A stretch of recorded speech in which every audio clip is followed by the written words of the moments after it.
1 Maccabees chapter 6.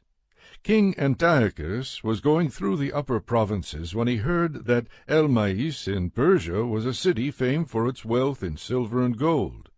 Its temple was very rich, containing golden shields, breastplates, and weapons left there by Alexander, son of Philip, the Macedonian king, who first reigned over the Greeks.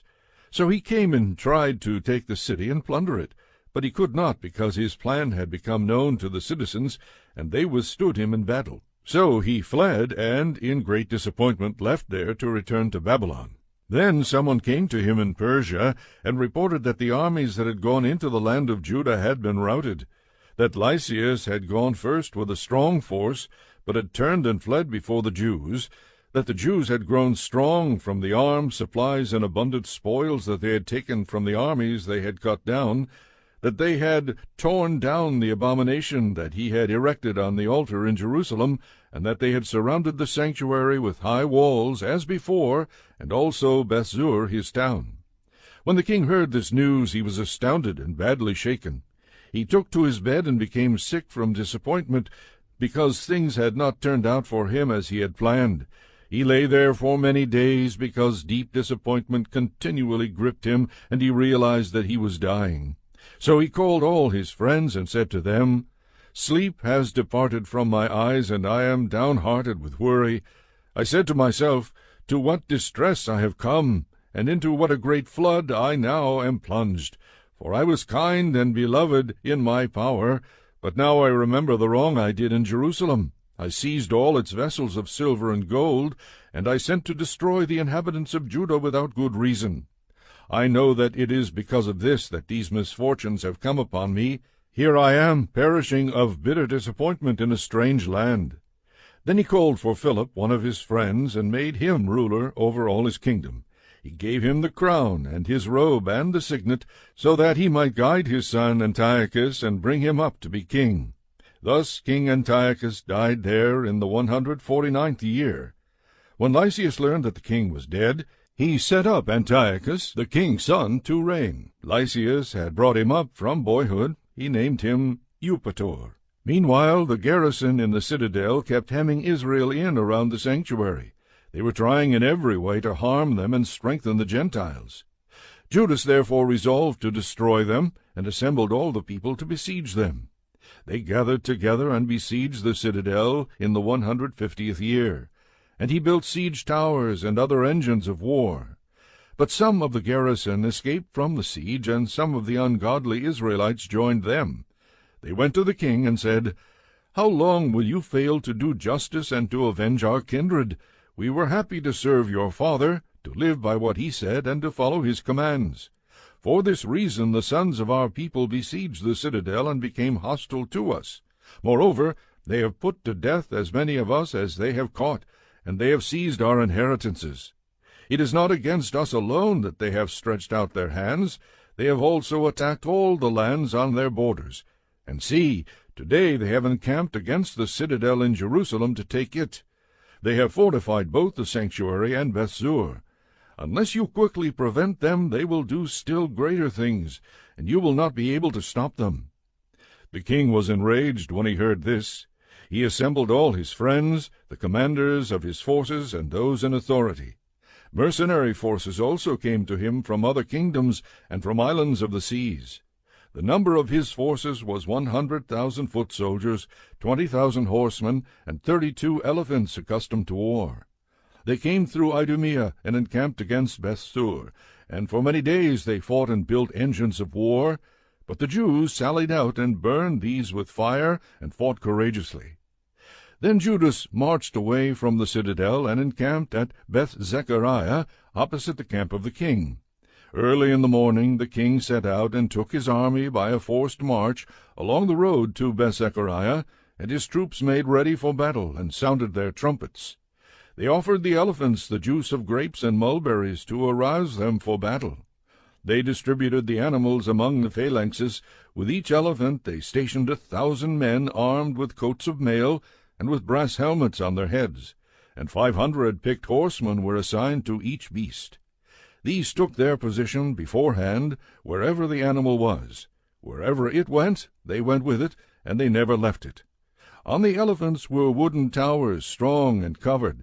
They were fastened on each animal by special harness, and on each were 4 armed men who fought from there, and also its Indian driver. The rest of the cavalry were stationed on either side, on the 2 flanks of the army, to harass the enemy, while being themselves protected by the phalanxes. When the sun shone on the shields of gold and brass, the hills were ablaze with them and gleamed like flaming torches. Now a part of the king's army was spread out on the high hills, and some troops were on the plain, and they advanced steadily and in good order. All who heard the noise made by their multitude, by the marching of the multitude and the clanking of their arms, trembled, for the army was very large and strong. But Judas and his army advanced to the battle, and 600 of the king's army fell. Now Eleazar, called Avaran, saw that one of the animals was equipped with royal armor. It was taller than all the others, and he supposed that the king was on it. So he gave his life to save his people and to win for himself an everlasting name. He courageously ran into the midst of the phalanx to reach it. He killed men right and left, and they parted before him on both sides. He got under the elephant, stabbed it from beneath, and killed it. But it fell to the ground upon him, and he died. When the Jews saw the royal might and the fierce attack of the forces, they turned away in flight. The soldiers of the king's army went up to Jerusalem against them, and the king encamped in Judea and at Mount Zion. He made peace with the people of Bethzur, and they evacuated the town because they had no provisions there to withstand a siege, since it was a sabbatical year for the land. So the king took Bethzur and stationed a guard there to hold it. Then he encamped before the sanctuary for many days. He set up siege towers, engines of war to throw fire and stones, machines to shoot arrows and catapults. The Jews also made engines of war to match theirs, and fought for many days, but they had no food in storage, because it was the 7th year. Those who had found safety in Judea from the Gentiles had consumed the last of the stores. Only a few men were left in the sanctuary. The rest scattered to their own homes, for the famine proved too much for them. Then Lysias heard that Philip, whom King Antiochus, while still living, had appointed to bring up his son Antiochus to be king, had returned from Persia and Media with the forces that had gone with the king, and that he was trying to seize control of the government. So he quickly gave orders to withdraw, and said to the king, to the commanders of the forces, and to the troops, "Daily we grow weaker, our food supply is scant, the place against which we are fighting is strong, and the affairs of the kingdom press urgently on us. Now then, let us come to terms with these people, and make peace with them and with all their nation. Let us agree to let them live by their laws as they did before, for it was on account of their laws that we abolished, that they became angry and did all these things." The speech pleased the king and the commanders, and he sent to the Jews an offer of peace, and they accepted it. So the king and the commanders gave them their oath. On these conditions the Jews evacuated the stronghold. But when the king entered Mount Zion and saw what a strong fortress the place was, he broke the oath he had sworn, and gave orders to tear down the wall all around. Then he set off in haste and returned to Antioch. He found Philip in control of the city, but he fought against him and took the city by force. 1 Maccabees chapter 7. In the 151st year, Demetrius, son of Seleucus, set out from Rome, sailed with a few men to a town by the sea, and there began to reign. As he was entering the royal palace of his ancestors, the army seized Antiochus and Lysias to bring them to him. But when this act became known to him, he said, "Do not let me see their faces." So the army killed them, and Demetrius took his seat on the throne of his kingdom. Then there came to him all the renegade and godless men of Israel. They were led by Alcimus, who wanted to be high priest. They brought to the king this accusation against the people: "Judas and his brothers have destroyed all your friends, and have driven us out of our land. Now then, send a man whom you trust. Let him go and see all the ruin that Judas has brought on us and on the land of the king, and let him punish them and all who help them." So the king chose Maccabees, one of the king's friends, governor of the province beyond the river. He was a great man in the kingdom, and was faithful to the king. He sent him, and with him he sent the ungodly Alcimus, whom he made high priest, and he commanded him to take vengeance on the Israelites. So they marched away, and came with a large force into the land of Judah, and he sent messengers to Judas and his brothers with peaceable but treacherous words. But they paid no attention to their words, for they saw that they had come with a large force. Then a group of scribes appeared in a body before Alcimus and Maccabees to ask for just terms. The Assyrians were first among the Israelites to seek peace from them, for they said, "A priest of the line of Aaron has come with the army, and he will not harm us." Alcimus spoke peaceable words to them, and swore this oath to them, "We will not seek to injure you or your friends." So they trusted him. But he seized 60 of them, and killed them in one day, in accordance with the word that was written, "The flesh of your faithful ones and their blood they poured out all around Jerusalem, and there was no one to bury them." Then the fear and dread of them fell on all the people, for they said, "There is no truth or justice in them, for they have violated the agreement and the oath that they swore." Then Maccabees withdrew from Jerusalem and encamped in Bethzaith. And he sent and seized many of the men who had deserted to him, and some of the people, and killed them, and threw them into a great pit. He placed Alcimus in charge of the country, and left with him a force to help him.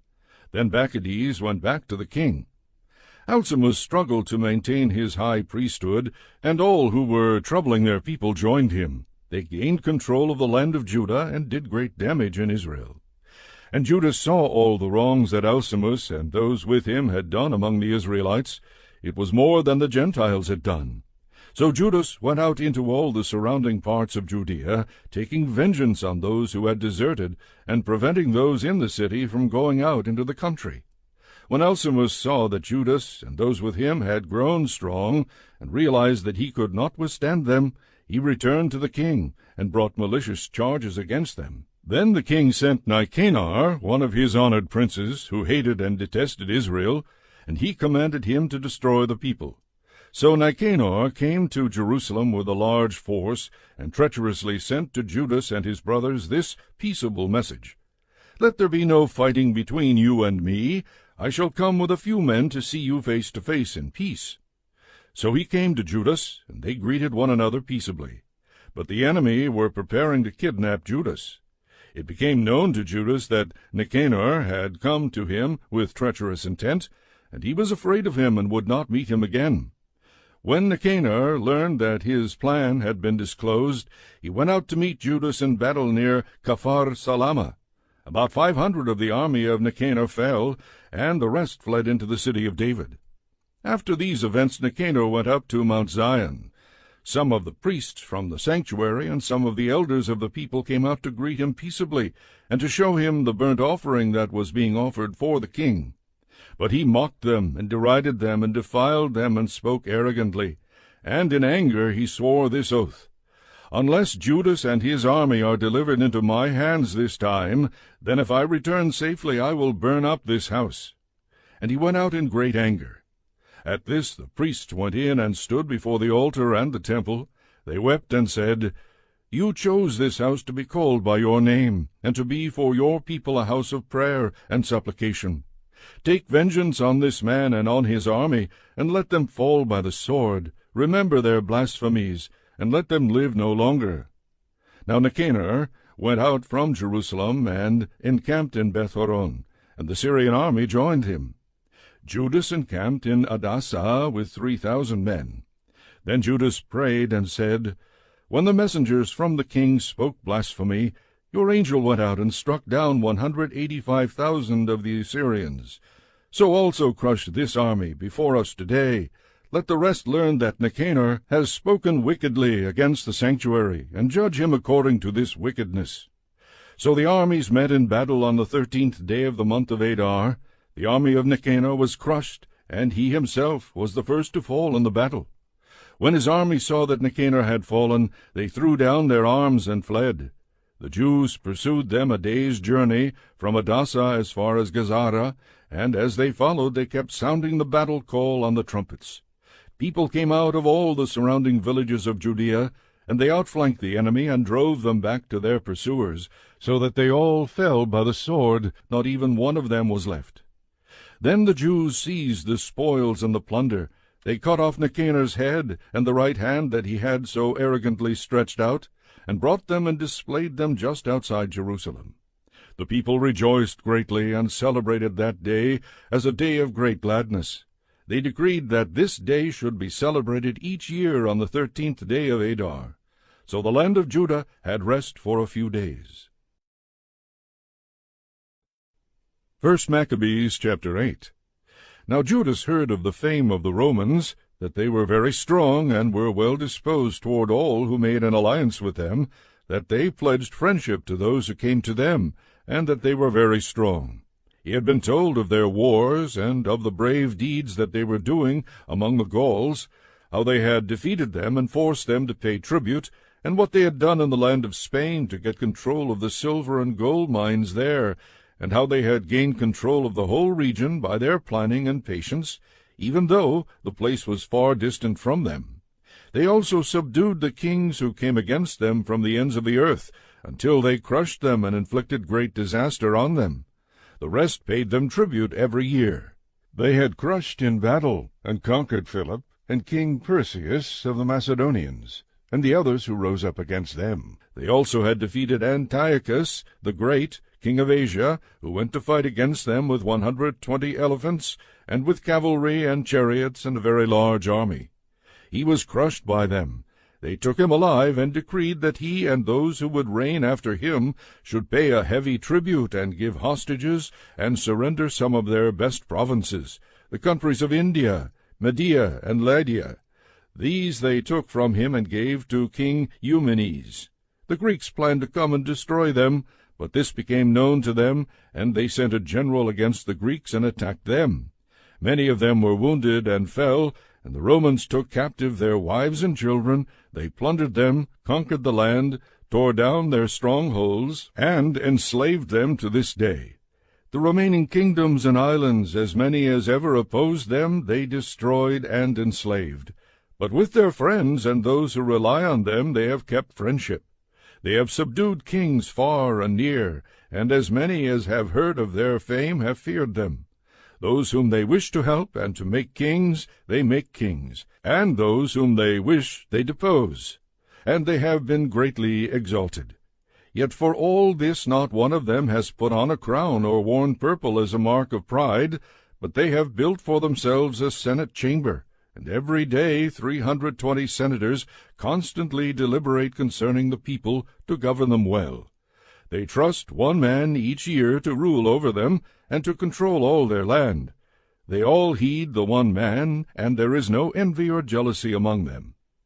So Judas chose Eupolemus, son of John, son of Achos, and Jason, son of Eleazar, and sent them to Rome to establish friendship and alliance, and to free themselves from the yoke, for they saw that the kingdom of the Greeks was enslaving Israel completely.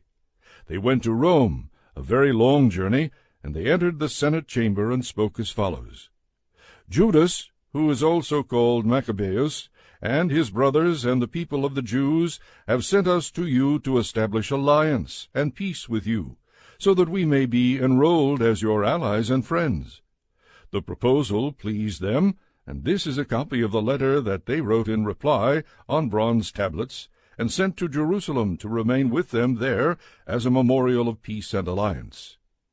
May all go well with the Romans and with the nation of the Jews at sea and on land forever, and may sword and enemy be far from them. If war comes first to Rome or to any of their allies in all their dominion, the nation of the Jews shall act as their allies wholeheartedly, as the occasion may indicate to them. To the enemy that makes war they shall not give or supply grain, arms, money, or ships, just as Rome has decided, and they shall keep their obligations without receiving any return. In the same way, if war comes first to the nation of the Jews, the Romans shall willingly act as their allies, as the occasion may indicate to them, and to their enemies there shall not be given grain, arms, money, or ships, just as Rome has decided, and they shall keep these obligations and do so without deceit. Thus on these terms the Romans make a treaty with the Jewish people. If after these terms are in effect both parties shall determine to add or delete anything, They shall do so at their discretion, and any addition or deletion that they may make shall be valid. Concerning the wrongs that King Demetrius is doing to them, we have written to him as follows. Why have you made your yoke heavy on our friends and allies the Jews? If now they appeal again for help against you, we will defend their rights and fight you on sea and on land. 1 Maccabees chapter 9. When Demetrius heard that Nicanor and his army had fallen in battle, he sent Bacchides and Alcimus into the land of Judah a second time, and with them the right wing of the army. They went by the road that leads to Gilgal, and encamped at Mesaloth in Arbela, and they took it, and killed many people. In the first month of the 152nd year they encamped against Jerusalem. Then they marched off, and went to Berea with 20,000 foot soldiers and 2,000 cavalry. Now Judas was encamped in Elasa, and with him were 3,000 picked men. When they saw the huge number of the enemy forces, they were greatly frightened, and many slipped away from the camp, until no more than 800 of them were left. When Judas saw that his army had slipped away, and the battle was imminent, he was crushed in spirit, for he had no time to assemble them. He became faint, but he said to those who were left, Let us get up and go against our enemies. We may have the strength to fight them. But they tried to dissuade him, saying, We do not have the strength. Let us rather save our own lives now, and let us come back with our kindred and fight them. We are too few. But Judas said, Far be it from us to do such a thing as to flee from them. If our time has come, let us die bravely for our kindred, and leave no cause to question our honor. Then the army of Bacchides marched out from the camp, and took its stand for the encounter. The cavalry was divided into 2 companies, and the slingers and the archers went ahead of the army, as did all the chief warriors. Bacchides was on the right wing. Flanked by the 2 companies, the phalanx advanced to the sound of the trumpets, and the men with Judas also blew their trumpets. The earth was shaken by the noise of the armies, and the battle raged from morning until evening. Judas saw that Bacchides and the strength of his army were on the right. Then all the stout-hearted men went with him, and they crushed the right wing, and he pursued them as far as Mount Azotus. When those on the left wing saw that the right wing was crushed, they turned and followed close behind Judas and his men. The battle became desperate, and many on both sides were wounded and fell.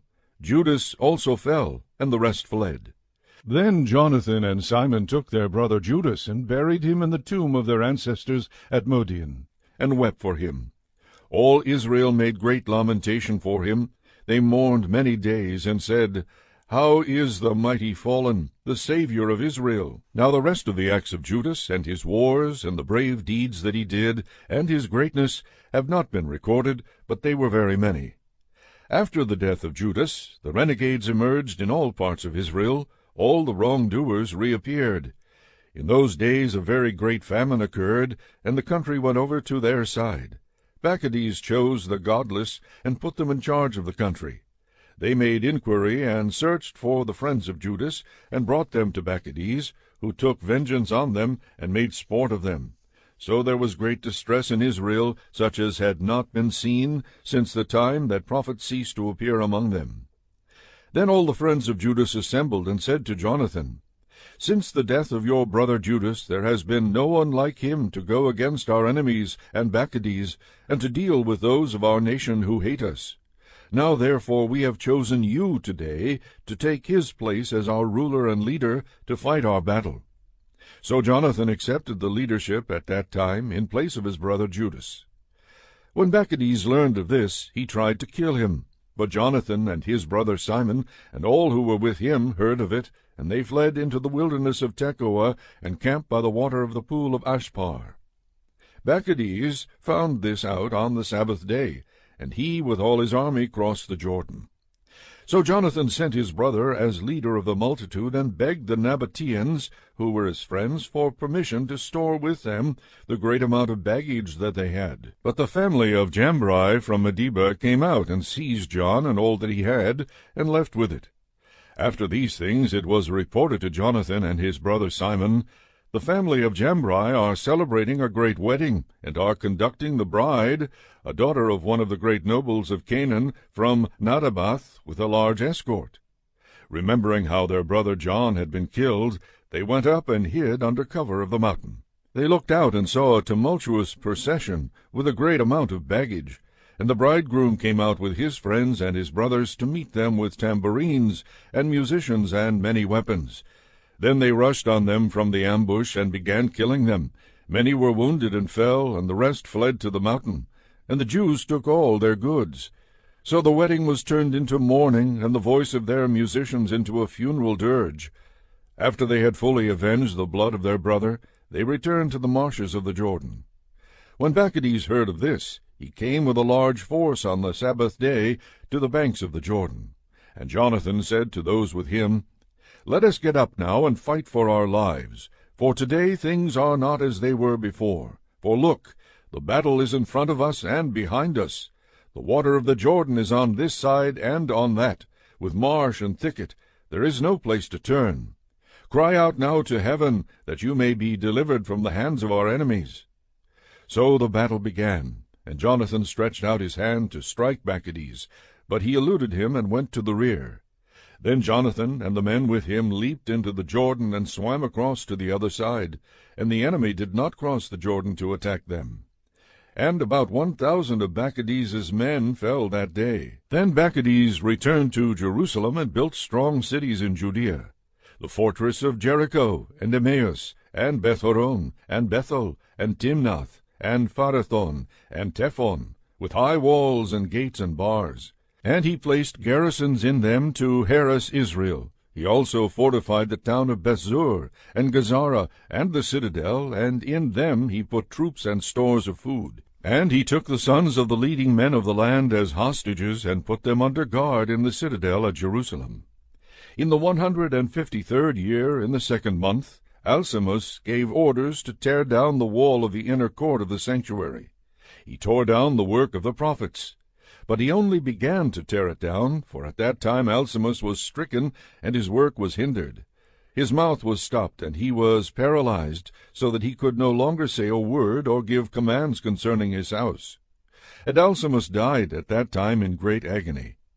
When Maccabees saw that Alcimus was dead, he returned to the king, and the land of Judah had rest for 2 years. Then all the lawless plotted and said, "See, Jonathan and his men are living in quiet and confidence. So now let us bring Maccabees back, and he will capture them all in one night."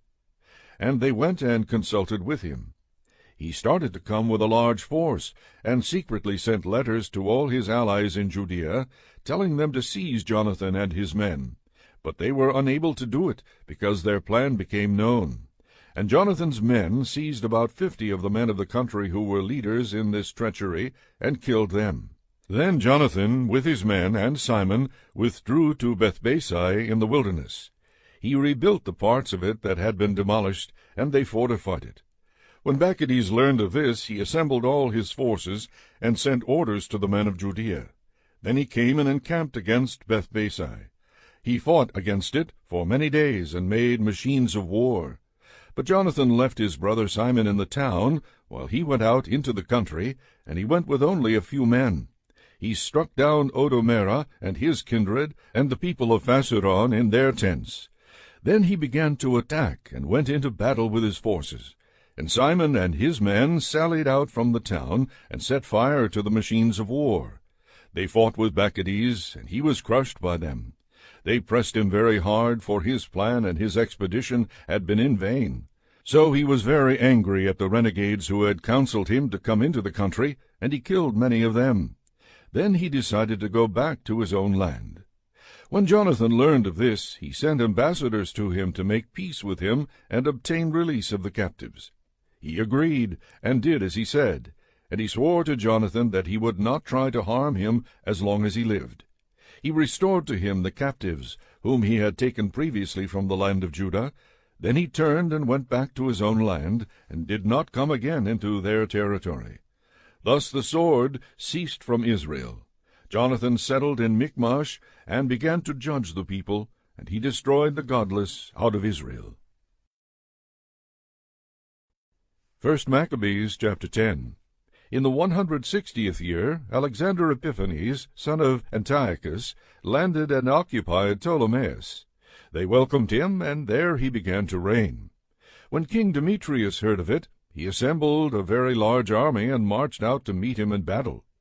Demetrius sent Jonathan a letter in peaceable words to honor him, for he said to himself, "Let us act first to make peace with him before he makes peace with Alexander against us, for he will remember all the wrongs that we did to him and to his brothers and his nation." So Demetrius gave him authority to recruit troops, to equip them with arms, and to become his ally, and he commanded that the hostages in the citadel should be released to him.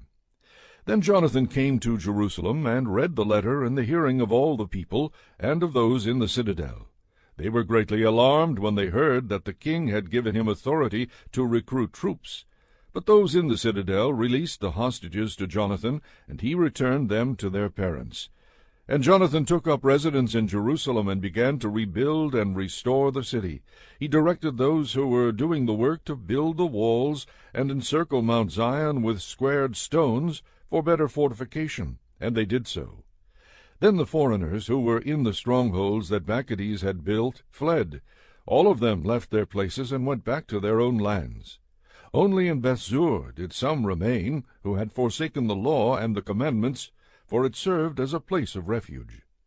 Now King Alexander heard of all the promises that Demetrius had sent to Jonathan, and he heard of the battles that Jonathan and his brothers had fought, of the brave deeds that they had done, and of the troubles that they had endured. So he said, "Shall we find another such man? Come now, we will make him our friend and ally." And he wrote a letter, and sent it to him in the following words: King Alexander, to his brother Jonathan, greetings. We have heard about you, that you are a mighty warrior and worthy to be our friend, and so we have appointed you today to be the high priest of your nation. You are to be called the king's friend, and you are to take our side and keep friendship with us. He also sent him a purple robe and a golden crown. So Jonathan put on the sacred vestments in the 7th month of the 160th year, at the festival of booths, and he recruited troops and equipped them with arms in abundance. When Demetrius heard of these things, he was distressed, and said, "What is this that we have done? Alexander has gotten ahead of us in forming a friendship with the Jews to strengthen himself. I also will write them words of encouragement, and promise them honor and gifts, so that I may have their help." So he sent a message to them in the following words: King Demetrius, to the nation of the Jews, greetings. Since you have kept your agreement with us, and have continued your friendship with us, and have not sided with our enemies, we have heard of it and rejoiced. Now continue still to keep faith with us, and we will repay you with good for what you do for us. We will grant you many immunities and give you gifts. I now free you and exempt all the Jews from payment of tribute and salt tax and crown levies. And instead of collecting the third of the grain and the half of the fruit of the trees that I should receive, I release them from this day and henceforth. I will not collect them from the land of Judah, or from the 3 districts added to it from Samaria and Galilee, from this day and for all time. Jerusalem and its environs, its tithes and its revenues shall be holy and free from tax. I release also my control of the citadel in Jerusalem, and give it to the high priest, so that he may station in it men of his own choice to guard it. And every one of the Jews taken as a captive from the land of Judah into any part of my kingdom, I set free without payment, and let all officials cancel also the taxes on their livestock. All the festivals and Sabbaths and new moons and appointed days, and the 3 days before a festival and the 3 after a festival, let them all be days of immunity and release for all the Jews who are in my kingdom. No one shall have authority to exact anything from them or annoy any of them about any matter. Let Jews be enrolled in the king's forces to the number of 30,000 men, and let the maintenance be given them that is due to all the forces of the king. Let some of them be stationed in the great strongholds of the king, and let some of them be put in positions of trust in the kingdom. Let their officers and leaders be of their own number, and let them live by their own laws, just as the king has commanded in the land of Judah. As for the 3 districts that have been added to Judea from the country of Samaria, let them be annexed to Judea, so that they may be considered to be under one ruler, and obey no other authority than the high priest. Ptolemais and the land adjoining it I have given as a gift to the sanctuary in Jerusalem, to meet the necessary expenses of the sanctuary. I also grant 15,000 shekels of silver yearly out of the king's revenues from appropriate places. And all the additional funds that the government officials have not paid as they did in the first years, they shall give from now on for the service of the temple. Moreover, the 5,000 shekels of silver that my officials have received every year from the income of the services of the temple, this too is cancelled, because it belongs to the priests who minister there. And all who take refuge at the temple in Jerusalem, or in any of its precincts, because they owe money to the king or are in debt, let them be released, and receive back all their property in my kingdom. Let the cost of rebuilding and restoring the structures of the sanctuary be paid from the revenues of the king, and let the cost of rebuilding the walls of Jerusalem and fortifying it all around, and the cost of rebuilding the walls in Judea also be paid from the revenues of the king. When Jonathan and the people heard these words, they did not believe or accept them, because they remembered the great wrongs that Demetrius had done in Israel, and how much he had oppressed them. They favored Alexander, because he had been the first to speak peaceable words to them, and they remained his allies all his days. Now King Alexander assembled large forces, and encamped opposite Demetrius.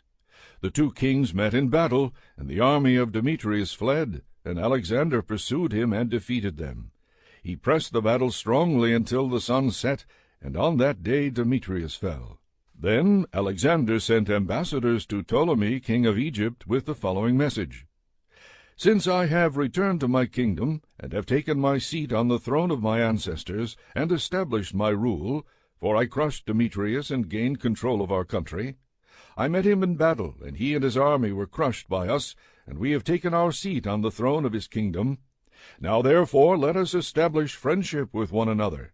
Give me now your daughter as my wife, and I will become your son-in-law, and will make gifts to you and to her in keeping with your position.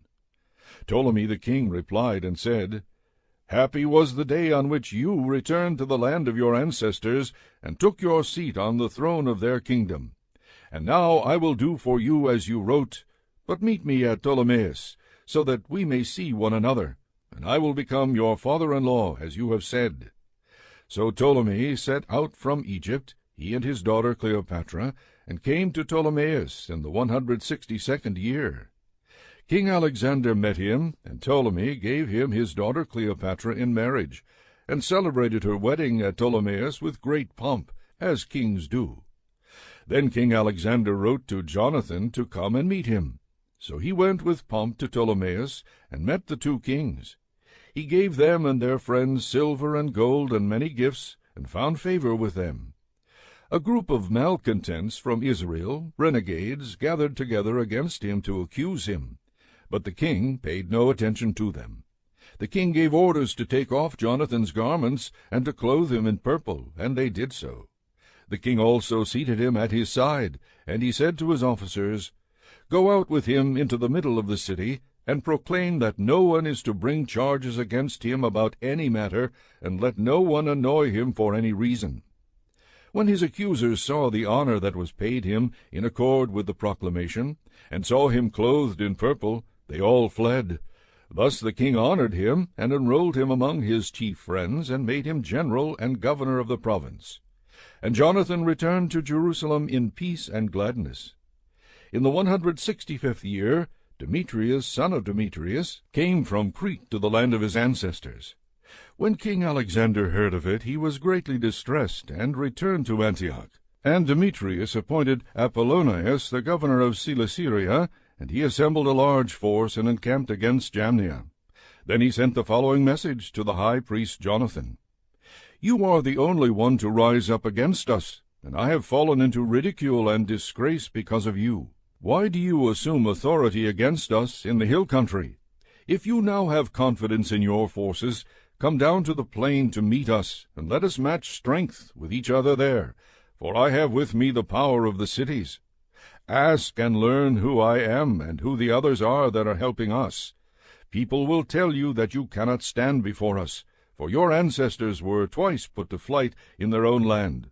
And now you will not be able to withstand my cavalry and such an army in the plain, where there is no stone or pebble or place to flee.